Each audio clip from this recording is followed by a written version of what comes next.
There is this student Siri Verma. She's actually a daughter of our colleague, a good teacher and a good friend of mine, Mr. Madhusudan sir. When she was preparing for competitive examination, she was really extraordinary. She never does any silly mistake. I have never seen that kind of accuracy levels entire my career. Never before, never after kind of a student. Of course, she has done a phenomenally well in the exam, and finally she went into IIT Bombay Computer Science, 100 and odd rank in IIT Advanced. So, silly mistake is something that I want to talk today. Silly mistakes are not silly, and these are the only reason that you would be missing out in the examination as compared to the same level students all over India. So, that question that you cannot solve, there's no point in thinking about them in the examination. Something that you can do and yet missing out. In the process, you will be losing out time and also losing the marks, getting negative mark. It's a serious problem. That's something that we need to work out. So silly mistakes are not silly, very serious problem. Working out on them will take time. I'll be probably releasing 2 3 more videos about it.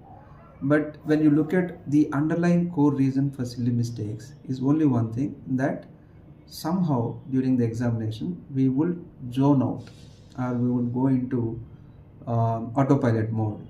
We are not in the present, or we'll come out of what is called mindful focus. We are there but we are not there. Howsoever you call it, we are not in the present. That's the most important reason why we miss out on silly mistakes.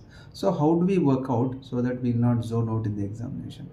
I had given one video about 3 steps to solve any question. Go to that video, and that is going to help you a lot in this idea also. Ask these 3 questions whenever you're solving question, like a checklist. What is asked, very clearly, no misinterpretation, very clearly take that. What is given, without any confusions, ambiguities, very very clearly, not missing out anything. And what are the conditions?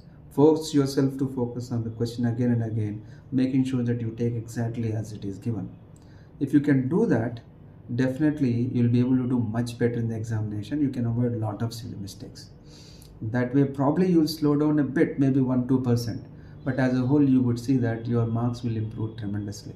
Try to implement this in your internal examination also while practicing it. Master it effectively. You're going to improve a lot in the final examination. All the best.